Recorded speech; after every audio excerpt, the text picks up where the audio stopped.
Salam damai sahabat Oase Rohani Katolik yang terkasih, bagaimana kabar Anda di hari ini? Senang sekali saya Patricia Elsa berjumpa dalam acara Oase Rohani Katolik, dan pada saat ini saya juga sudah bersama-sama dengan Romo Viralen Vianney Ngantung MSC yang akrab kita sapa dengan Romo Allen.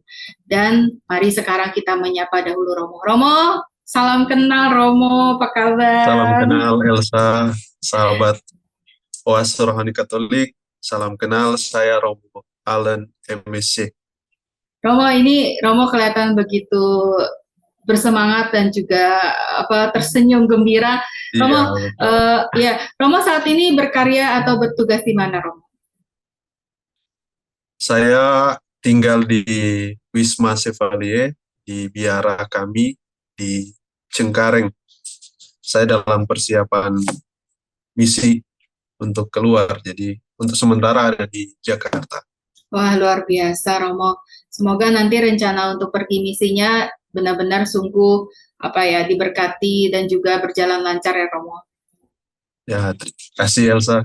Ya, baik, sahabat Oase Rohani Katolik, kita akan awali acara ini dengan berdoa bersama dengan Romo Allen. Silakan Romo. Sahabat Oase Rohani Katolik, mari kita siapkan hati, kita mengawali dengan doa bersama. Dalam nama Bapa dan Putra dan Roh Kudus. Amin. Allah, Bapa yang Maha Baik, kami bersyukur untuk rahmat-Mu yang senantiasa Engkau anugerahkan kepada kami. Terima kasih atas cinta yang senantiasa kami rasakan dalam hidup ini. Kami mohon kepadamu, ya Bapa, untuk senantiasa hadir menyertai kami, sehingga kami terus merasakan kehadiran-Mu, sapaan-Mu dalam perjalanan hidup ini. Dan biarkanlah cahaya kasih-Mu senantiasa menyinari perjalanan hidup kami. Doa ini ya Bapa kami persembahkan kepadamu dengan pengantaran Kristus Tuhan dan Juru Selamat kami. Amin. Amin. Dalam nama Bapa, Putra, Roh Kudus. Amin. Terima kasih doanya Romo. Dan sahabat Oase Rohani Katolik, kita akan mendengarkan beberapa bacaan pada kesempatan hari ini, hari biasa pekan biasa ke-33, peringatan Santo Albertus Agung, Uskup dan Pujangga Gereja.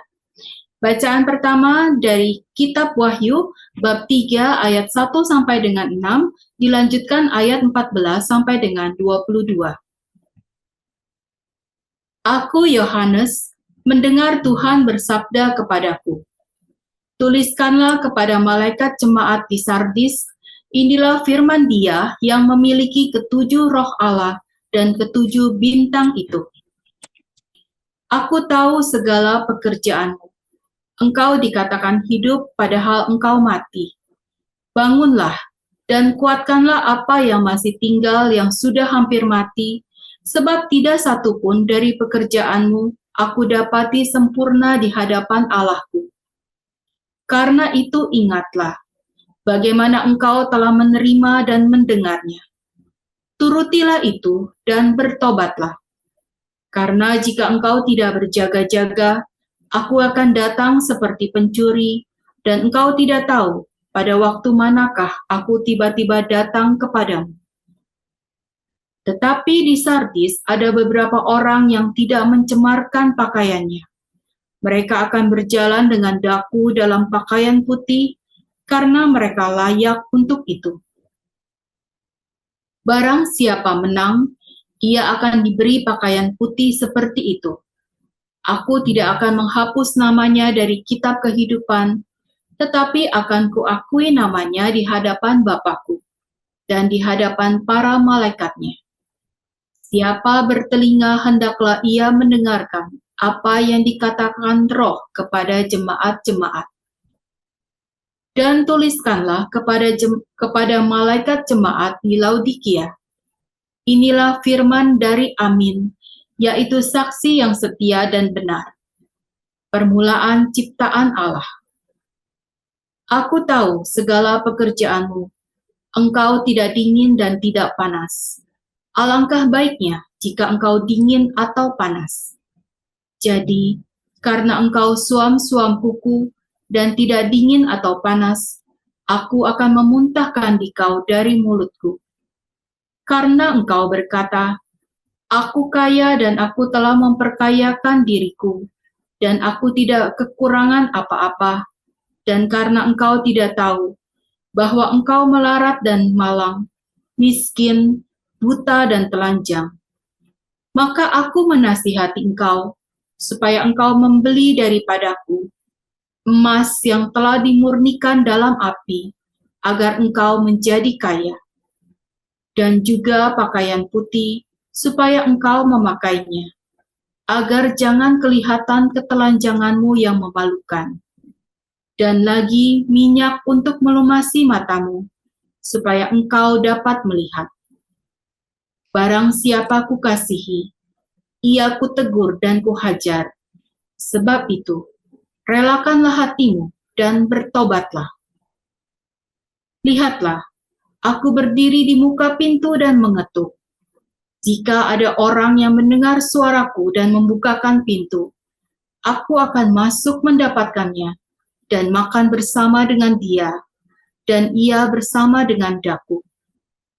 Barang siapa menang, ia akan kududukan bersama dengan daku di atas tahtaku, sebagaimana aku pun telah menang, dan duduk bersama dengan Bapakku di atas tahtanya. Siapa bertelinga, hendaklah ia mendengarkan apa yang dikatakan Roh kepada jemaat-jemaat. Demikianlah sabda Tuhan. Syukur kepada Allah. Marilah kita tanggapi dengan mazmur tanggapan. Barang siapa menang, ia akan kududukan bersama dengan daku di atas tahtaku. Barang siapa menang, ia akan kududukan bersama dengan daku di atas tahtaku. Yaitu orang yang berlaku tidak bercela, yang melakukan apa yang adil, dan yang mengatakan kebenaran dengan segenap hatinya, yang tidak menyebar fitnah dengan lidahnya. Barang siapa menang, ia akan kududukan bersama dengan daku di atas tahtaku. Yang tidak berbuat jahat terhadap teman, dan tidak menimpakan cela kepada tetangganya. Yang memandang hina orang-orang tercela, tetapi menjunjung tinggi orang-orang yang takwa. Barang siapa menang, ia akan kududukan bersama dengan daku di atas tahtaku. Yang tidak meminjamkan uang dengan makan riba, dan tidak menerima suap melawan orang tak bersalah. Siapa yang berlaku demikian, tidak akan goyah selama-lamanya. Barang siapa menang, ia akan kududukan bersama dengan daku di atas tahtaku. Sahabat Oase Rohani Katolik, marilah kita siapkan hati. Kita akan mendengarkan Injil Suci, Injil Lukas bab 19 ayat 1 sampai dengan 10. Haleluya, haleluya, haleluya, Haleluya, haleluya, haleluya. Allah mengasihi kita dan telah mengutus anaknya sebagai sili atas dosa-dosa kita. Haleluya, haleluya, Haleluya. Tuhan bersamamu. Dan bersama rohmu. Inilah Injil suci menurut Lukas. Dimuliakanlah Tuhan.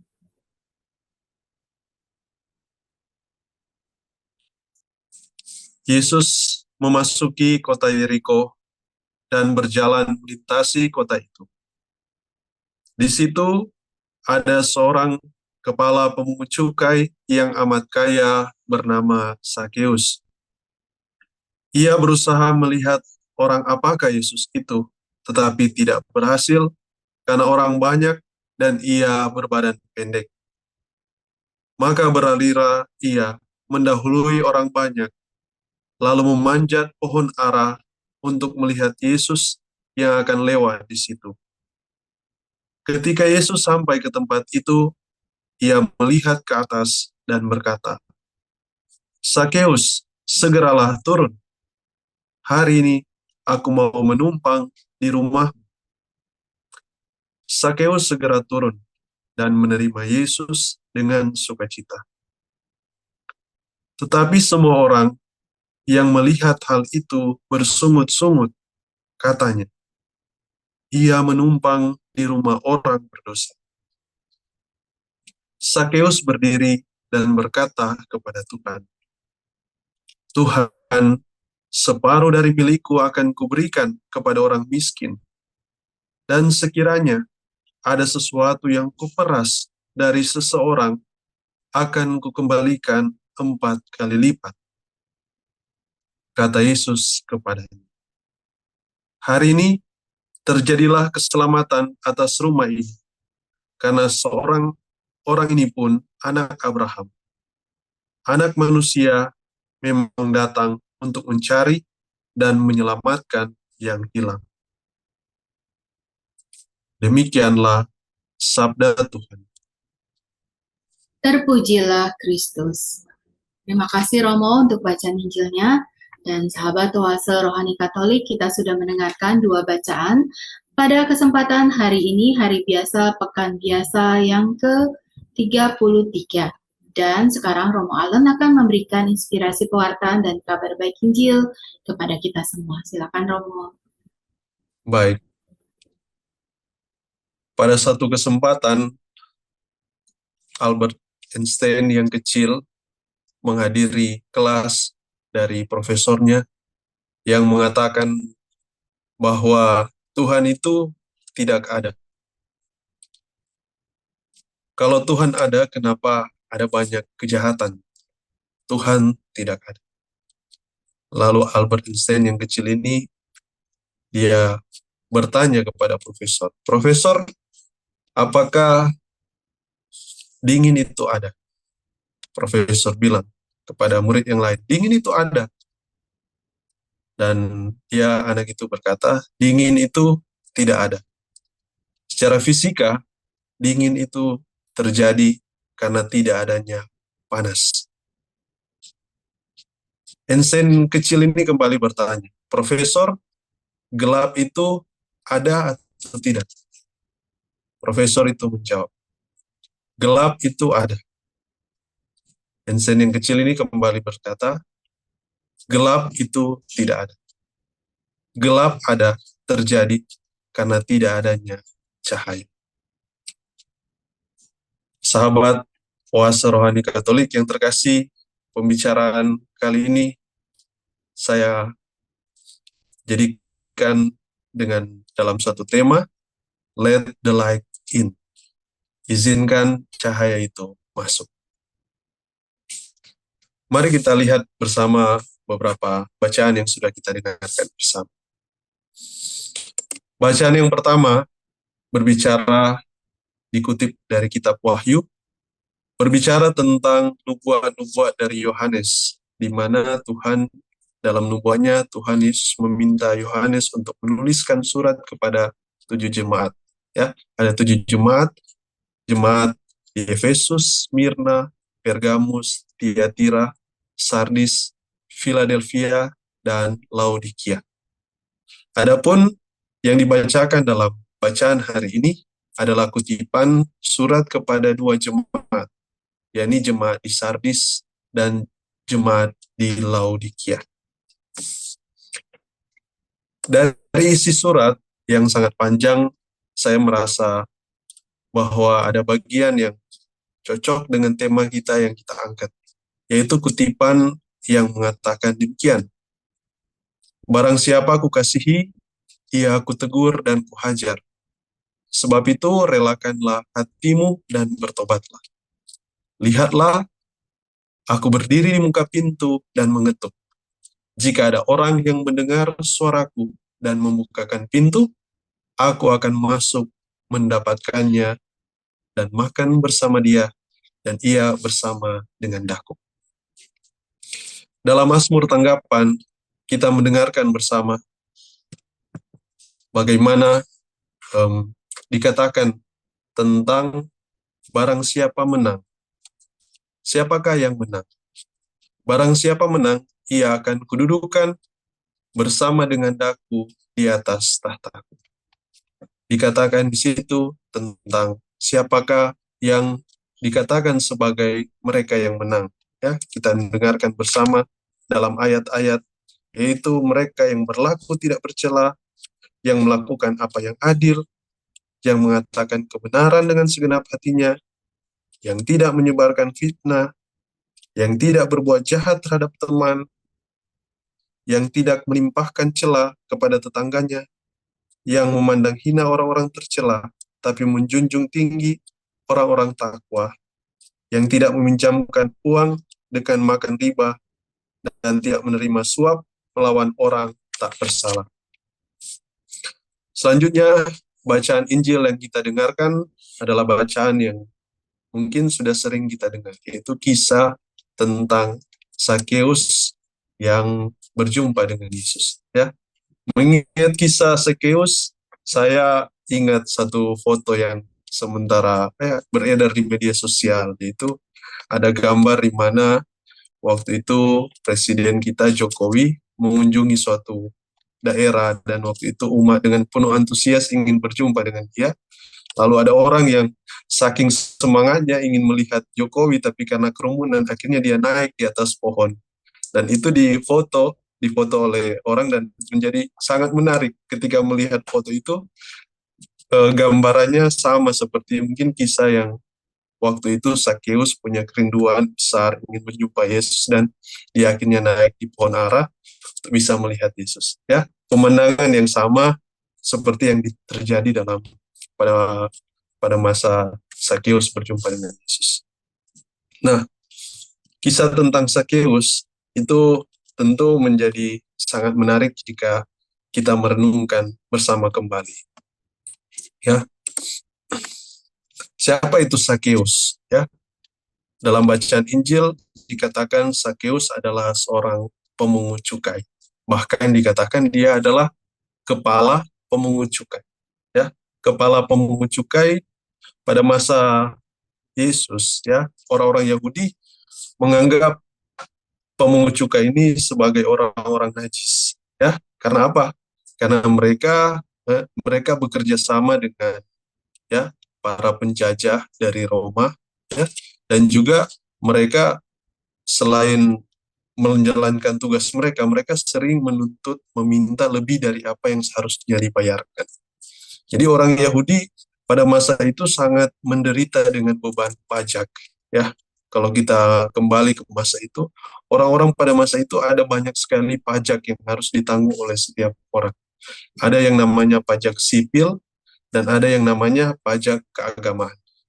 Ya, pajak sipil itu yang termasuk salah satunya adalah pajak yang ditarik dari setiap orang menurut kekayaan yang dia miliki. Juga ada pajak yang berupa cukai dan pungutan kota. Nah, jadi untuk pajak ini, itu yang biasanya meminta, yang pergi mengambil itu adalah ini, para pemungut cukai. Dan mereka biasa meminta lebih dari apa yang seharusnya dibayarkan oleh para orang-orang Yahudi. Sehingga itu membuat beban dari orang-orang Yahudi semakin berat. Selain itu mereka juga punya pajak keagamaan, ya. Orang Yahudi harus membayar pajak Bait Allah, juga harus membayar pajak yang namanya perpuluhan. Jadi itu suatu kewajiban yang diharuskan, sehingga orang Yahudi pada masa itu merasa sangat terbebani dengan beban pajak yang sudah harus mereka bayar. Dan ditambah lagi dengan ini pemungut cukai yang memang memeras mereka, sehingga begitu besar kejengkelan, kemarahan orang-orang Yahudi terhadap ini kelompok pemungut cukai. Dan termasuk salah satunya ini Sakeus, bahkan dia adalah kepala dari para pemungut cukai. Nah, satu hal yang menarik, ya, kita kembali melihat apa yang menjadi em, visi Yesus. Ya, visi Yesus ketika datang di dunia, visinya adalah untuk membawa semua orang pada keselamatan. Ya, Tuhan Yesus datang untuk membawa semua orang pada keselamatan. Melalui kedatangannya, keselamatan itu terjadi. Pintu jalan menuju kepada Bapa itu terbuka. Dan saat itulah orang-orang bisa mengalami keselamatan dengan mengikuti jalan yang Tuhan Yesus telah buka. Nah, Tuhan Yesus datang sebagaimana dia katakan bahwa dia datang untuk menyelamatkan orang-orang berdosa. Jadi orang-orang yang melalui pengalaman dosa, pengalaman mereka berada dalam situasi yang jauh dari Tuhan. Ya, bisa digambarkan mereka berada jauh dari Tuhan yang adalah terang. Sehingga situasi mereka saat itu berada jauh dari terang, mereka tinggal dalam kegelapan. Mereka tinggal dalam situasi gelap. Dan misi Yesus adalah membuat ini orang-orang ini bisa merasakan kembali terang. Bisa merasakan kembali terang dalam hidup mereka, sehingga bisa merasakan kembali kedekatan dengan Tuhan yang adalah terang. Karena itu Tuhan Yesus punya misi adalah dia ingin membawa terang kepada setiap orang yang telah tinggal dalam kegelapan. Hal yang menarik kita dengarkan dalam kisah hari ini, ya. Adapun mungkin ya satu kecenderungan yang ada dalam diri orang, beberapa orang, itu kecenderungan di mana orang merasa anti dengan kelompok orang-orang yang jauh dari Tuhan. Saya tidak ingin menyebut dengan orang berdosa, karena kita semua adalah orang-orang berdosa. Tapi ada perasaan di mana orang merasa anti dengan orang-orang yang jauh dari Tuhan. Ya, sehingga orang seringkali dalam relasi, dalam membangun relasi, seringkali menutup diri, ingin menutup diri terhadap kelompok yang mereka rasa misalnya melakukan hal-hal yang tidak sesuai dengan yang dianggap baik oleh orang pada umumnya, yang sesuai dengan yang diminta oleh Tuhan Yesus harus mereka buat. Mereka berada jauh dari Tuhan dan ada kelompok-kelompok orang yang merasa diri berjalan jalan Tuhan, berjalan di jalan yang Tuhan Yesus tunjukkan, tapi mereka merasa anti dengan mereka. Ya, waktu masa-masa ketika saya menjalani masa pembinaan, saya sempat merasakan itu ya. Dalam pergaulan itu saya seperti membatasi diri dengan teman-teman yang saya rasa waktu itu suka melanggar aturan, tidak mengikuti aturan-aturan, dan seperti ada perasaan menjaga jarak. Saya tidak bisa merasakan keakraban yang lebih dengan mereka, sehingga pergaulan waktu itu hanya dengan teman-teman yang biasa-biasa, yang taat, yang rajin, yang bertanggung jawab, seperti itu. Jadi ada perasaan itu, perasaan dalam diri merasa anti dengan kelompok itu. Tapi dalam permenungan, ketika semakin mengenal apa yang menjadi visi Yesus, saya kembali merenungkan sikap saya.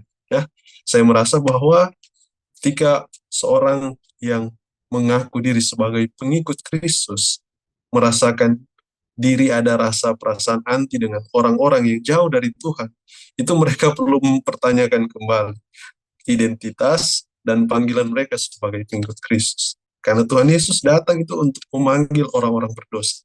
Dia tidak pernah merasa anti, dia malah tujuannya adalah membawa mereka semakin dekat. Sehingga kalau ada orang-orang Kristen ya yang merasa pengikut Kristus, yang merasa anti dengan orang-orang berdosa, dia perlu mempertanyakan kembali tentang identitas dan panggilannya, jati dirinya sebagai seorang pengikut Kristus.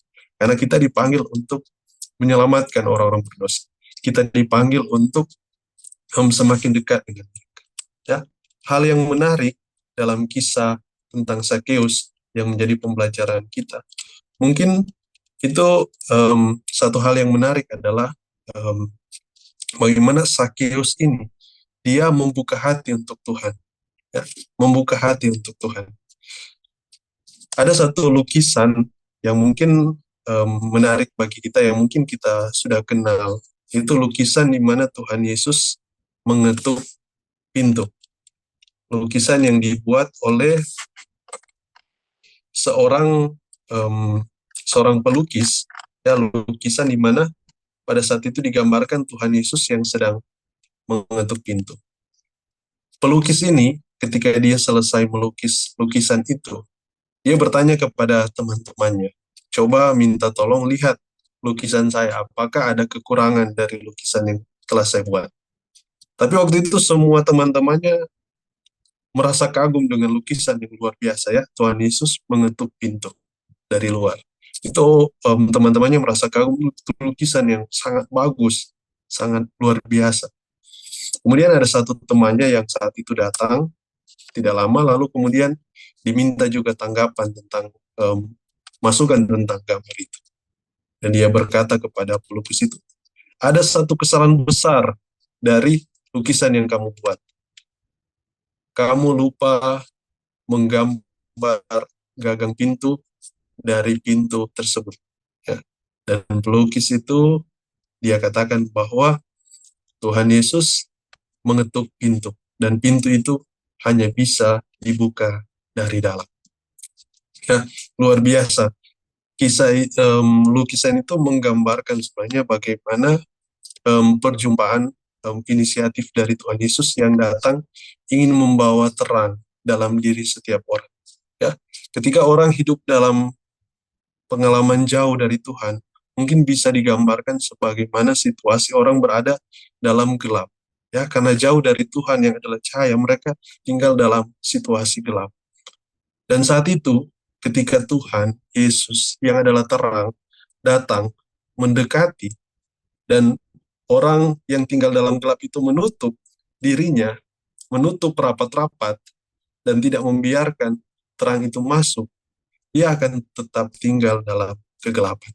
Hidupnya tetap gelap, walaupun Tuhan terang itu sudah ada di dekat dia. Tapi karena dia menutup dirinya terhadap terang itu, dia tidak membiarkan terang itu masuk. Dia tidak membuka pintunya sehingga terang itu masuk. Akhirnya dia tetap tinggal dalam kegelapan. Hal yang bagus kita belajar dari Zakeus adalah saat itu dia memang orang yang tinggal dalam gelap, ya, dengan segala kejahatan yang dia lakukan. Dia tinggal dalam gelap karena dia merasa dia saat itu berada jauh dari Tuhan. Tapi saat dia mengenal Tuhan, saat dia merasa penasaran kepada Yesus, ya, akhirnya itu membuat dia akhirnya punya keinginan untuk membuka hati. Dia membuka dirinya. Sehingga ketika Tuhan Yesus menyapa dia membuka pintu hatinya, dan saat itu dia membiarkan Yesus itu masuk. Ya, dia membiarkan saat itu terang itu akhirnya tinggal di dalam dirinya. Ya, akhirnya ketika Yesus datang tinggal di dalam dirinya, itu membawa perubahan besar pada dia. Ya, akhirnya membuat dia mengalami sukacita, mengalami kegembiraan, dan pada akhirnya memilih untuk bertobat.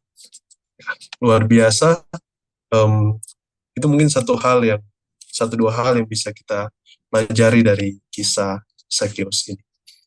Ya, baik. Terima kasih Romo sudah memberikan inspirasi pewartaan dan juga tadi mengenai kabar baik dari Injil Lukas mengenai Zakeus. Yang tadi saya sempat garis bawahi bagaimana inisiatif untuk membuka diri itu datangnya dari kita. Bagaimana kita harus membuka diri kepada Yesus yang sudah mengetuk pintu hati kita, seperti yang tadi dilukiskan dalam lukisan yang indah itu. Baik Romo, kita akan lanjutkan kembali pembahasan ini, dan kita akan kembali sesaat lagi. Sahabat Oase Rohani Katolik, tetaplah menyaksikan acara kami.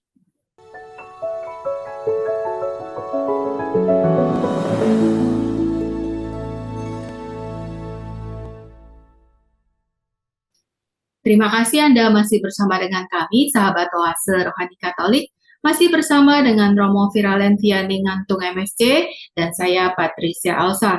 Dan tadi kita sudah mendengarkan pembahasan dan juga renungan dari bacaan-bacaan pada hari ini, terutama menitik beratkan pada Injil Lukas. Dan Romo sangat menarik tadi Romo sempat mengatakan bahwa situasi hati kita itu kan ditentukan oleh keadaan kondisi baik lingkungan ataupun juga keberdosaan kita terhadap Tuhan, dan bagaimana hidup kita menjadi gelap karena dosa-dosa yang sudah kita lakukan. Nah, kegelapan dari yang kita hadapi juga bisa mendapatkan terang dari Yesus itu sendiri. Romo, yang ingin saya tanyakan, Romo, misalkan nih, seseorang ini hidupnya sudah baik, sudah melakukan semua yang Tuhan rencanakan atau kehendaki, sudah mengikuti firman Tuhan. Dia aktif dalam semua kegiatan-kegiatan rohani. Lalu pada satu titik dia melakukan suatu kesalahan, dosa, dan dia merasa dia tidak lagi layak di hadapan Tuhan. Nah, sebagai seseorang Romo, apa yang bisa Romo sampaikan kepada sosok ini supaya dia bisa kembali percaya kepada Tuhan, kembali bisa percaya juga membuka dirinya kepada Tuhan? Baik, ya, sebagai seorang manusia, pengalaman jatuh bangun itu seringkali kita alami. Ada saat di mana kita merasa sangat dekat dengan Tuhan, kita merasa hidup dalam terang. Tapi ada saat juga di mana kita jatuh dalam kelemahan dan kerapuhan kita, yang membuat kita berada dalam situasi gelap. Nah, ketika berada dalam situasi itu, sering muncul perasaan-perasaan yang seperti tadi, ya, perasaan merasa tidak berarti, perasaan merasa tidak berharga di mata Tuhan. Tapi itu sebenarnya perasaan-perasaan yang semata-mata muncul dari diri kita. Ya. Tuhan sama sekali tidak pernah berpikir demikian. Ya. Kasihnya untuk setiap orang itu begitu besar. Dan momen di mana dia merasakan bahwa pribadi itu merasa dekat dengan dia, itu momen yang Tuhan inginkan, di mana orang kembali merasakan kedekatan.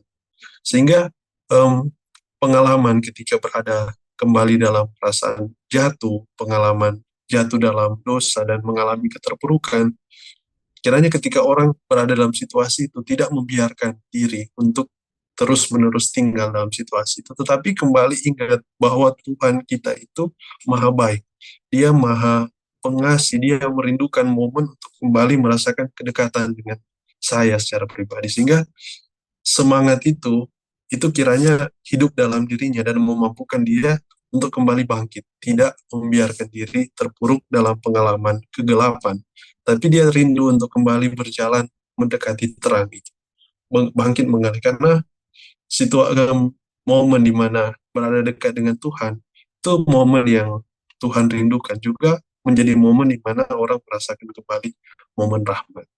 Karena itu penting ketika berada dalam situasi pengalaman jatuh dalam dosa, seperti merasa tidak berharga di mata Tuhan, untuk kembali mendekati Tuhan dan memohon kembali kerahiman. Dan kita dalam gereja mengajarkan, memberikan kesempatan momen yang luar biasa dalam sakramen pertobatan untuk orang kembali mendapatkan rahmat itu. Rahmat merasa hidup kembali dalam terang, merasa hidup kembali dekat dengan Tuhan, dan itulah yang menjadi kesempatan orang kembali diteguhkan, dikuatkan kembali untuk menjalani itu. Jangan membiarkan diri terpuruk dalam perasaan-perasaan itu, karena Tuhan tidak berpikir demikian. Tuhan merindukan kita untuk kembali berjalan dekat dengan Dia. Ya, Tuhan merindukan kita untuk kembali berjalan dekat bersama-sama dengan Tuhan Yesus, seperti sosok Zakheus ini ya, Romo ya. Dan menarik, Romo, tadi waktu di awal itu saya membacanya, Zakheus itu digambarkan sebagai seorang kepala pemungut cukai yang amat kaya. Itu kan jarang-jarang di dalam ayat juga sampai ditekankan amat kaya. Berarti sosok ini sebenarnya sosok yang cukup disegani oleh mungkin kalangan mereka ya, Romo ya. Tapi dia, Zakheus ini sampai mau merendahkan diri, sampai mau juga naik ke pohon untuk melihat sosok Yesus. Romo, apakah ada yang ingin disampaikan lagi dari Injil pada hari ini? Kita masih ada sedikit waktu. Oke, mungkin 2 poin. Yang pertama adalah kita sebagai pengikut Kristus ingat kembali yang tadi saya bilang, ada orang yang alergi terhadap orang yang jauh dari Tuhan. Kita sebagai pengikut Kristus harus punya visi seperti Tuhan Yesus, yaitu datang untuk menyelamatkan orang-orang yang jauh dari Tuhan. Datang untuk menyelamatkan orang-orang berdosa. Datang untuk menyelamatkan mereka yang tinggal dalam gelap. Karena itu kita sebagai pengikut Kristus harus punya visi itu. Visi seperti yang Tuhan Yesus pikirkan. Menyelamatkan mereka, untuk membawa terang kepada mereka. Dan hal yang paling penting adalah kita menyingkirkan dalam pikiran itu, dalam setiap orang itu, pikiran untuk menghakimi. Jangan pernah ada pikiran menghakimi. Menghakimi orang lain, merasa dia berdosa. Nah, pikiran menghakimi itu yang membuat orang akhirnya menjauh. Pikiran menghakimi itu membuat orang merasa diri lebih tinggi dari yang lain. Ya, pikiran menghakimi membuat kita tidak bisa mendekati orang-orang yang jauh dari Tuhan. Jadi pikiran menghakimi itu yang Tuhan Yesus selalu bilang, jangan pernah menghakimi. Karena itu pikiran menghakimi sama sekali tidak akan membantu kita untuk bisa mengikuti visi yang Tuhan Yesus inginkan, membawa orang pada keselamatan. Jadi sama sekali dalam pikiran, singkirkan pikiran untuk menghakimi. Tapi lihatlah setiap orang itu sebagai orang yang bermartabat, orang yang diciptakan oleh Tuhan secitra dengannya, dan dalam diri setiap orang itu ada potensi-potensi kebaikan. Potensi-potensi Allah itu ada dalam diri setiap orang. Kita perlu membawa terang, sehingga kegelapan itu sirna dari diri orang itu dan membiarkan potensi kebaikan itu muncul. Sama seperti yang Tuhan Yesus buat. Ketika dia tidak menghakimi Sakeus, dia datang dan membawa terang, kegelapan itu sirna dalam diri Sakeus yang membuat akhirnya dia kembali tinggal dalam terang, merasakan sukacita dan berjalan mengikuti apa yang Tuhan Yesus minta. Mungkin itu yang pertama. Kemudian yang kedua adalah hal yang baik dari kisah kunjungan Sakeus adalah Tuhan Yesus mengunjungi. Jadi pastoral kunjungan ini mungkin menjadi hal yang baik, perlu diperhatikan oleh para petugas pastoral. Bukan hanya para imam, tapi juga kita umat awam yang mempunyai concern untuk pelayanan. Ya, siapa saja kita dipanggil untuk pelayanan. Penting untuk melihat kembali tentang spiritualitas pastoral kunjungan. Jadi para pastor, suster, kita umat awam yang dipanggil untuk pelayanan pastoral, itu mungkin perlu memperhatikan ini. Tuhan Yesus bisa membuat Sakeus itu bisa bertobat, dalam arti bisa kembali hidup dalam terang, karena dia datang mengunjungi rumah dari Sakeus. Dia datang berkunjung. Nah, mungkin yang perlu diperhatikan, ada kecenderungan saat ini orang merasa nyaman di kamar, orang merasa nyaman dengan handphone, orang merasa nyaman dengan duduk di belakang meja, sehingga orang lupa bahwa perjumpaan dalam kunjungan itu jauh lebih berharga. Ya, orang bisa, misalnya seorang romo bisa menggugah umatnya dengan khotbah yang menarik, tapi seorang umat yang mendapat kunjungan dari seorang romo itu akan mengingat dalam sampai mati itu saat dimana romo, misalnya romo itu datang mengunjungi rumahnya. Jadi betapa luar biasa ini kunjungan, ini pastoral kunjungan. Nah, kiranya pastoral kunjungan ini itu mulai digerakkan di dalam kelompok-kelompok umat, ya, bagaimana kita datang mengunjungi tanpa menghakimi seperti Tuhan Yesus, datang mengunjungi orang-orang, mereka yang mungkin sudah jarang ke gereja, mereka yang mungkin jarang terlibat dalam kegiatan-kegiatan kebersamaan, mereka yang, ya siapa saja, kita datang saja mengunjungi rumahnya, bercerita tentang hal-hal yang biasa, nggak perlu yang serius-serius mungkin, tapi ada satu saat di mana ketika dia membuka hati, saat itulah kita dipanggil untuk membawa cahaya. Kita tidak perlu memaksa, kita hanya datang seperti Tuhan Yesus yang mengetuk, dan membiarkan suatu saat dia membuka hati. Ketika membuka hati, ambillah kesempatan itu, kesempatan ketika orang sudah membuka hati, ambillah kesempatan kita untuk memasukkan cahaya di dalam diri. Mungkin itu hal-hal yang menarik untuk menjadi permenungan dalam kisah bacaan-bacaan hari ini. Iya. Baik, terima kasih banyak Romo, sangat menarik dan juga luar biasa. Saya mendapatkan juga kekuatan dari apa yang sudah Romo sampaikan, bagaimana kita juga jangan takut-takut untuk datang mendekat kepada Tuhan walaupun merasa diri tidak layak. Tuhan tidak menganggap kita tidak layak karena Tuhan itu adalah kasih. Baik Romo, terima kasih banyak sudah meluangkan waktu dan juga pikirannya untuk sahabat Oase Rohani Katolik dan yang menyaksikan acara kami dimanapun Anda berada pada saat ini. Mungkin pada saat ini sedang mengalami sakit, kesulitan, kekhawatiran, dan ketakutan. Semoga dengan mendengarkan inspirasi yang tadi Romo sampaikan, mendapatkan kekuatan dari Tuhan. Romo, terima kasih. Dan kita akan mengakhiri acara Oase Rohani Katolik ini, dan kita akan menutupnya dengan doa dan berkat melalui Romo Allen. Silakan Romo.